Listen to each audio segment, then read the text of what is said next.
Welcome to the Catbird Quilts. I'm Kathy Martin, and it's the holiday season.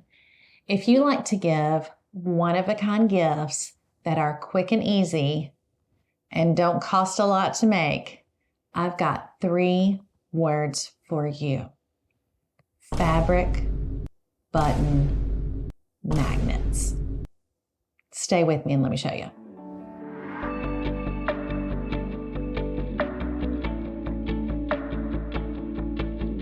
So a few of you have commented on previous videos about, for example, funky boxer shorts, Civil War era looking fabrics, and so I sent them to you. And when I was getting ready to box everything up to send it out to you, I wanted to include something special, a little lanyard that just fun and special and whimsical.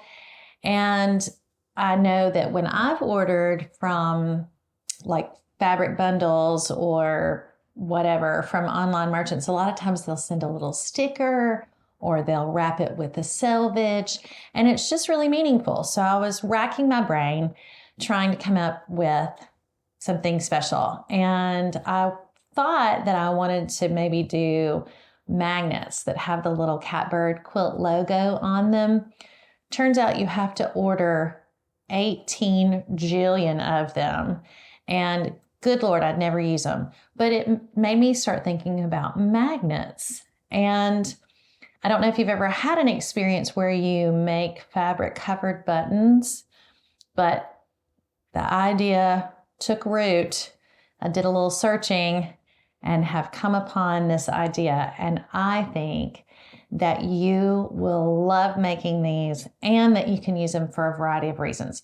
So I just want to show you kind of how that process goes. And then we'll talk about possible applications. To start, you'll need the button making kit and the buttons, and probably a good idea to have a hot glue gun and then the magnets. So it's really not a lot of supplies. We have links to every one of these items in the description below. So you don't even have to get in the car and drive to the big box craft stores. This particular package that I ordered came with the button backs that have the little hook on them. And it came with the plain ones. We will be using the plain ones, but I'm going to show you how to use the button ones too. And then the button kit, which it kind of makes me laugh because that's the kit. Seems like it would be more substantial than 3 pieces of plastic. It's 3 pieces of plastic. I'm actually going to just go ahead and do one while you're watching. So I've got my piece of fabric, and this little guy is what you will need to figure out how big of a piece of fabric you will need to make your button. I'm using the 1 1/8 size button. And then what that allows me to do is get 1-inch buttons, and that's to me just the perfect size. So I've taken the template drawn out with a little chalk pencil. I'm just going to cut this out, and the great thing about this is it does not have to be perfect. I'm not a big fan of cutting circles. I'm just not precise enough, which is kind of crazy because I'm pretty precise, but it stresses me out. So I'm just cutting outside the line. That's that. Yes, look how little piece of fabric that uses. Woo, that's pretty rough. So if you have a lot of scrap fabric, like if you're overrun with scraps, this is a great use for them. This little guy is where we're going to put our fabric, put the button top. I press it just a little bit to kind of get it going in the right direction. This super fancy, really specialized piece of equipment is what you need. So you see that? And then you just push this down. Now you can do the back and the button all in one pop, but I will show you why there's a good reason to do them as 2 separate steps. So now I have taken the back. The temptation is to put the sharp edge down, but actually it needs to be up because that's what's going to catch under that lip and hold the fabric in place. So I'm just tucking that fabric. And of course it's that purple cotton poly, so it doesn't want to go where I want it to go. And then I'm using my fancy schmancy. And did you hear that pop? That's what you want. That's that backing snapping into place. And that's it. So that's the button part. Now, the magnets that I purchased actually come with adhesive. And so I can put that little dot of adhesive right there and use my magnet. True confession time. When they actually came from Amazon, I did not realize the adhesive was in the box. This is 100% a true story. So I was like, well, shoot, I thought I ordered the ones with the adhesive. And I said it just that Southern inside my head. And I was like, well, I have a mini glue gun. So I have a mini glue gun. So I'm going to show you how to do that. And you just, put a little kind of a good glob right in the middle. You don't want to overdo it because you don't want it to come out onto your fabric. And then just press that guy in there. And that is that. That is literally all there is to it. And this will cool and become like my other buttons that I had over here. I have tried to pull these apart just to see how effective the hot glue is.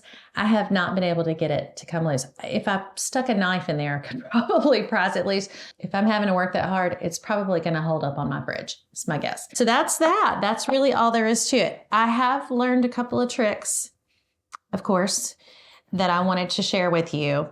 The first is if you happen to end up with buttons that only have not the flat backs and have the button part, you can just get these apart using a set of pliers. Actually, I shouldn't act like I do this. My husband did these for me when he took them apart. But you can just kind of prise that out and make it like a flat back. If you've got a little bit of time and you want to use these backs as well as these flat backs, but the flat backs are super easy. So start with those. So that's one little tricky trick. Depending on what color fabric you have, you may want to have a dark pencil. So this is little gnome fabric. And I'm going to do exactly what I did with the purple, except this time I'm going to use that center ring. That's what the button is going to look like. I hope you can see that on the detail shot. So I'm going to try to center him up, and I'm trying to decide, do I want his shoes? Do I want his hat? I kind of want that little lantern in there. So I'm going to cut off his hat just a little bit.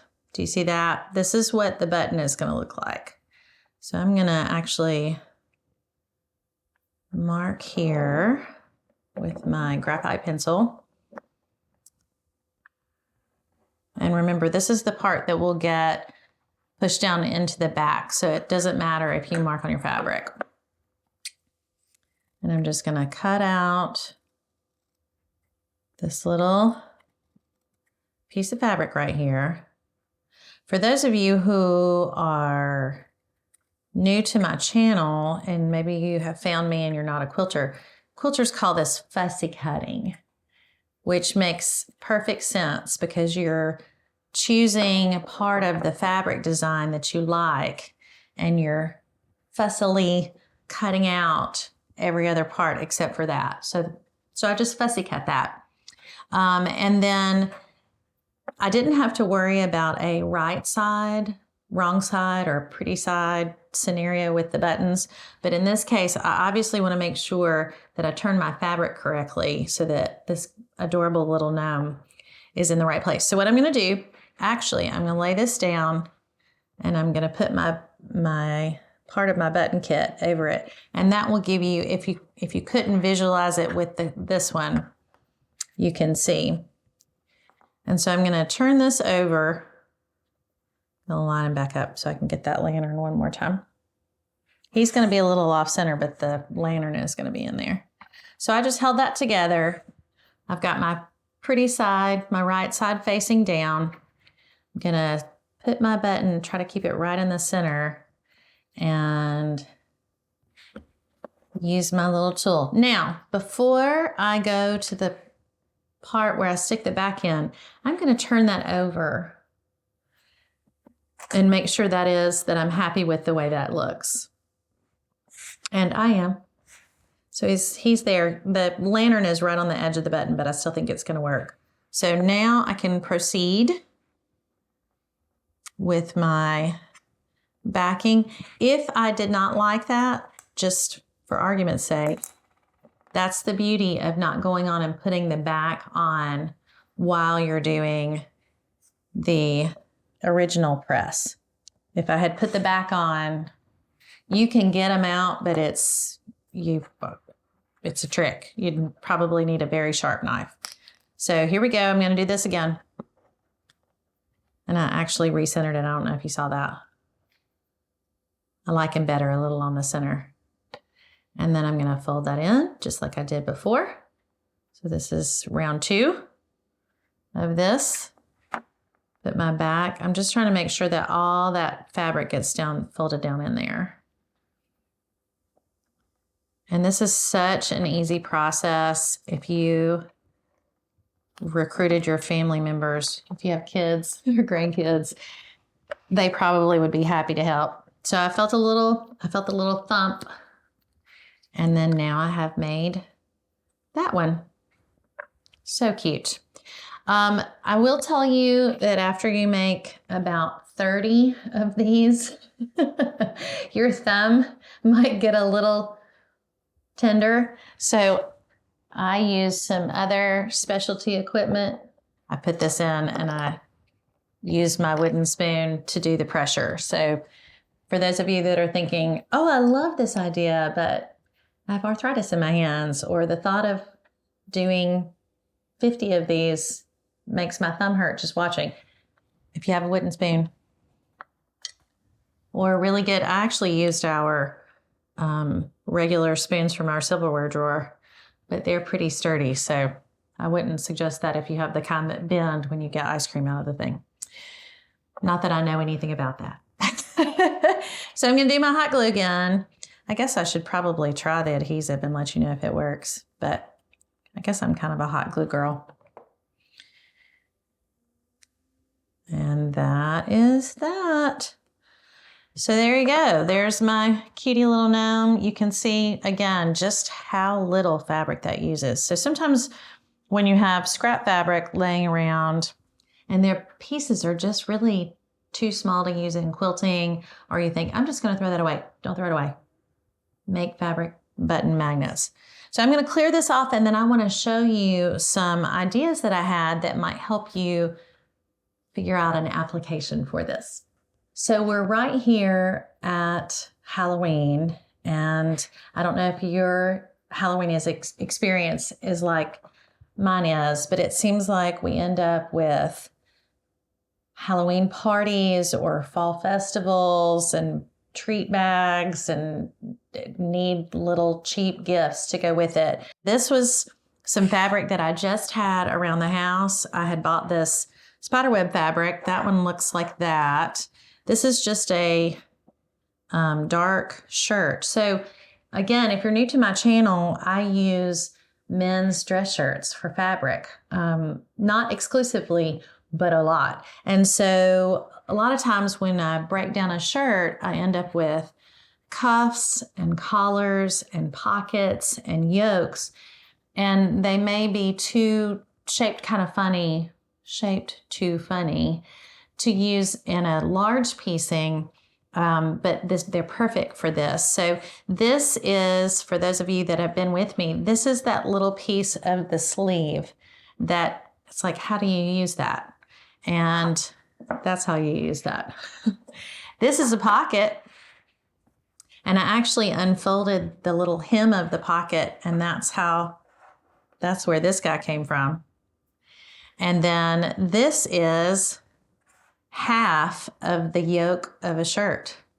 and I used about that much. So that's that orange linen that just keeps popping up everywhere on this channel. Look how cute those are together. And it's just, it's unbelievable how little fabric it uses. So that's a good option, is kind of the Halloween thing. So I have the legendary purple shirt from the channel. Turns out that my husband's alma mater, their colors are purple, and our eldest child is a freshman at a local school whose colors are also purple. So that's an option. If you have a college student, let's say you don't have elementary school age or grandkids that are in elementary school, but you have a college student and you want to send them a little gift. This does not immediately read college, but Auburn is my alma mater. And so I just centered that little ring around the navy and orange. And I think that turned out actually really lovely. That buffalo plaid can go Christmas, but it's also quite a few Georgia fans might appreciate a magnet made out of that one. So college gift bag. If you're a sorority girl, you might make these for your sisters as a treat. And then there is the really bright plaids that you bought in your shirts that don't seem to really play well with other fabrics in your stash. I love this fabric, this bright one, so much. It is actually challenging to work with other fabrics though, because the pattern is kind of busy and it's brightly colored. It's almost like a Burberry plaid that I love so much, but it's kind of a funky tan. And look at that. I just think that's the cutest. This is a yoke from a shirt. You can see that. And then this was a cuff that has interfacing still, and it would give, who knows how many magnets I can get out of that. So that's another option. If you have a lot of plaids that you've been gathering and you have these kind of weird sizes, or it hasn't, worked with your other fabrics. And then, okay, the magnets are all going to stick together, but here we go. Yep, they did. Let's talk Christmas, shall we? This fabric I really love. My husband says it looks like 1970s Christmas gift wrap. My beloved green gingham. Oh. And then this is a twill. This one I did the fussy cut on. And you can see it says, I just centered the little ring around where it says joy. And so I think that would make a lovely addition to someone's stocking for Christmas and be really pretty on their refrigerator. This one, depending on where you center up the ring, you can go more green, you could go more red. Of course, we've got the red gingham. This is white linen, which I need to stop handling with my hands that have been holding that graphite pencil, or it's going to be gray linen. And then this dark green twill. I will tell you from experience, the better fabrics to use are quilting cottons and lighter weight. So linen is good, gingham is good, just quilting cottons, just basic broadcloth. This men's shirt is so sturdy, it's almost as heavy as canvas. And I had to really get on it with the wooden spoon to make that back pop down in there. So anything this weight or heavier, it's pretty sturdy. I would say stay away from upholstery fabrics and canvas and heavy twill. Definitely no denim. I mean, you can, but you might need to get your muscles into it to make that work. So there's Christmas. And that puts me in such a mood for Christmas, by the way. I really have not been eager yet for it. And now I'm here. Here we go again. And of course, our little gnome, which is very much a Christmas thing. Forgot to bring them out. If you want to fussy cut a fabric that just has a lot of colored motif on it. This one, I just cut around that one little leaf and I thought it was so pretty. And then this whole fabric has butterflies, and then it had this kind of slightly roundish shape with, I guess, a flower in it. And I liked that so much. If you had a fabric like this one and you wanted to do several of the same fabric, it would be really a nice cohesive grouping of magnets to give to someone. It just would look really pretty. So those are some ideas for you. So easy, so quick. like, you know, you go to the crafting things and it says quick and easy, and you think it's going to take you like 30 minutes and it takes you a whole Saturday. This is one of those, it really doesn't take long. Once you have the buttons and the magnets, and if you have, you can actually use the adhesive that came in the box, or you can use your hot glue, and it's just a matter of cutting your fabric at that point. Quick and easy and relatively cheap. I think the end result is like 50 or 60 cents per magnet, which I feel like is pretty great. So anyway, I hope this has been a good inspiration for you and giving you an idea of maybe some great little gift ideas that are one of a kind, especially if you're using your shirt fabrics that you have. Nobody else is going to have them. Thanks for joining me. I'm Kathy Martin. This is the Catbird Quilts. Thanks for watching.